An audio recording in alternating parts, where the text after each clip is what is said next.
this video, we're going to begin to look at the multiple sources of finance available to the budding entrepreneur, starting with internal sources of finance.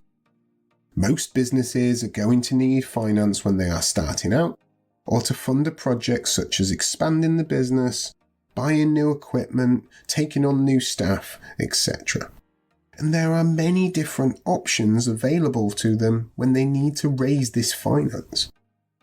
Finance can be internal, meaning it comes from inside the business, or external, meaning it comes from outside the business. We'll explore external sources of finance in the next video. So, there are three main sources of internal finance that might be considered. There's owner's funds, sometimes referred to as owner's capital. This is where the business owner has put their own money into the business. There's retained profits. This is where profits from previous years are used as a source of finance now. And finally, an internal source of finance could be the sale of assets. This is where the business raises money by selling something it owns, such as a building or machinery. Let's have a look at each one of these in a little more detail to improve our understanding. So, owner's funds is the name for the money put into the business by its owners. This might come from their own savings, they might have inherited some money, or they may have taken out a personal loan so that they can lend money to the business. Owner's funds are often used as a source of finance when a business is first set up, but can of course be used whenever it's needed. An advantage is that the business does not have to pay interest, but a clear disadvantage is that there is a risk that the money may be lost if the business ends up being unsuccessful. To all the teachers out there, show all of these videos without any ads and gain access to our growing library of over 500 teaching worksheets. Why not visit bizwizard.co.uk to find out more? With retained profits, these are profits made by the business in earlier years. Profitable businesses can build up large amounts by saving profits from the past. The business can retain these profits in the business, or if it has shareholders, it may instead decide to reward the shareholders by paying what we call a dividend, which we have discussed in other videos. The advantage of using retained profit is that it can be immediately available and that there's no interest to pay.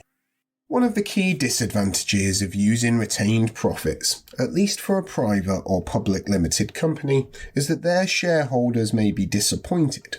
Why? Well, because this is going to reduce the amount of money that can potentially be paid to them as their dividend payments, their cut of the business's profits.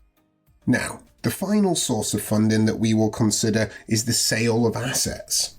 Assets are items owned by the business, such as equipment or buildings, and selling assets can provide large amounts of cash depending on what is sold. There are two possible options to consider. Firstly, a business could sell the assets for cash. For example, a business may sell out-of-date computer equipment for cash, which it can then invest in buying new equipment. But then there's sale and leaseback. This is where a business sells one of its assets, such as a building for example, and then it leases it back from the lender, the person or business that has actually purchased it. As an example, in July 2020, retailer Next plc sold its UK head office building in Leicestershire along with some of its warehouse buildings and then leased them back from the new owner to generate some additional cash. This meant that Next plc then received millions of pounds into their bank account, which they needed to help keep the business going after closing their stores during the coronavirus lockdown. They now pay a monthly lease figure to the new owner for using the head office and the warehouse buildings, but they had this required injection of cash by selling them and leasing them back.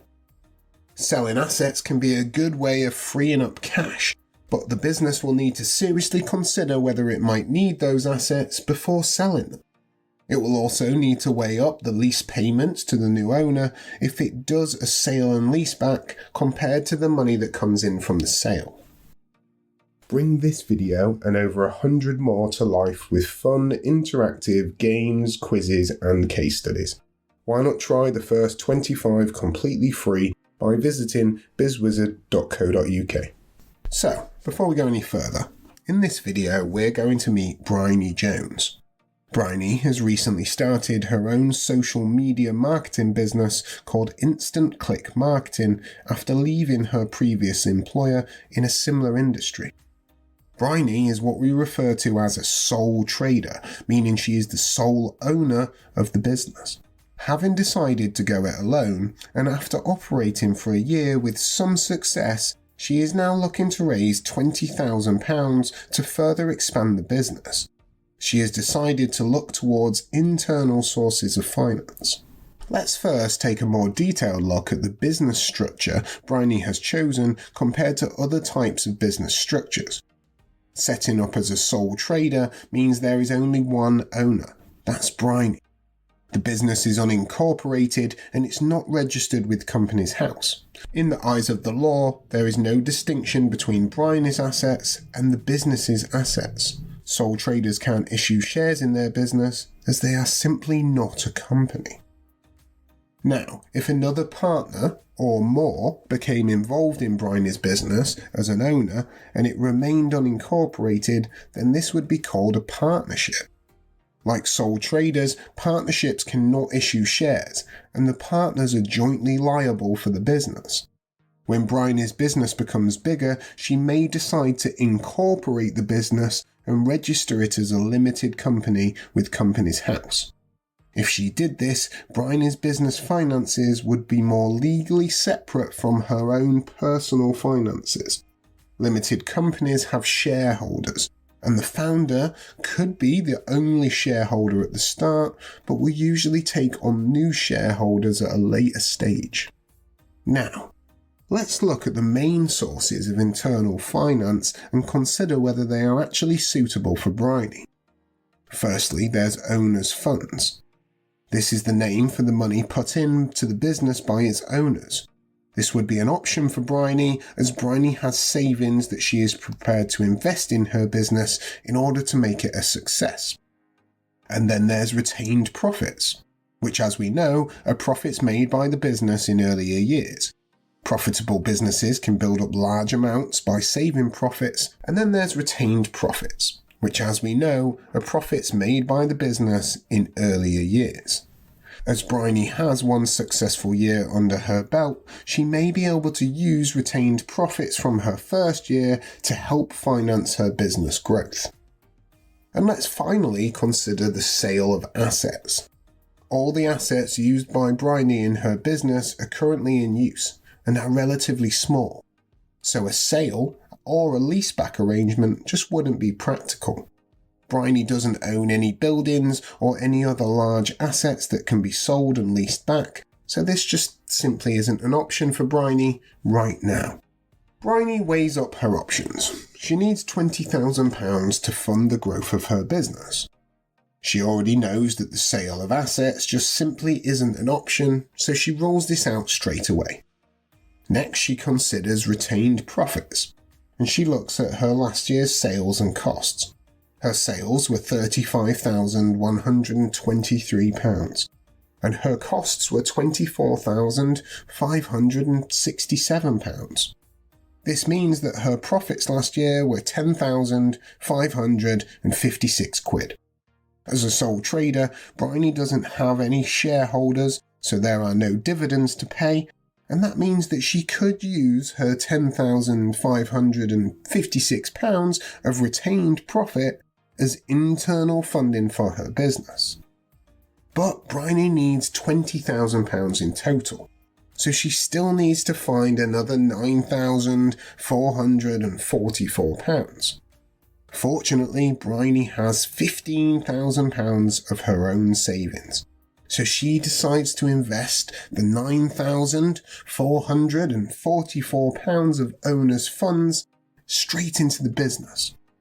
She is happy that she won't have to pay any interest, and she is excited about the future growth of instant click marketing now that she's managed to come up with her 20 grand. Each of the video courses over at bizwizard.co.uk also includes an interactive business case study that applies the knowledge learnt to a real-world scenario. There are over 1,000 multiple choice questions, each with detailed feedback, which tests students' understanding of the content. Why not visit bizwizard.co.uk to find out more? So, let's have a look at the advantages and the disadvantages of internal funding for instant click marketing, starting out with the advantages. Using internal sources of finance means that Bryony doesn't face potentially high interest payments, as she might do if she instead took out a business loan. She also doesn't have to go through a lot of scrutiny and checks that she would have if she was going to go for such a loan. And it also means that there are no other funding providers who might have a say in how her business is actually run. Let's look at the potential disadvantages of using internal sources of finance for instant click marketing. Internal sources of finance may be limited for some businesses. Bryony is fortunate to have savings that she can use as a source of business finance, as well as having retained profits from the first year in the business. However, if she did not have personal savings, this would not be an option for her, and some business owners may need their savings for other purposes, such as paying their own personal mortgage. Bryony is in a good position as her business is already established and she has had a successful first year of trading, so she has built up a decent amount of retained profits which she can now choose to invest back into the business.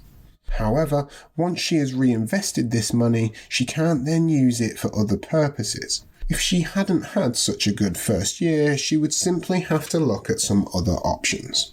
Other businesses might not have access to sufficient internal sources of finance and may instead need to look outside of the business to try and raise the required money. If you get a question on internal sources of finance in the exam, it's firstly good to be able to explain the difference between internal sources of finance, which come from within the business, and external sources of finance, which come from outside of the business. Remember that not all sources of finance will be available to all businesses, so it's important to look carefully at the information provided in the case study that you have been given. Finding the funding that you require for your enterprise can be particularly difficult, and in our next video we will take a look at the potential external sources of finance available to the entrepreneur. Until then though, this has been the BizWizard. See you in the next video.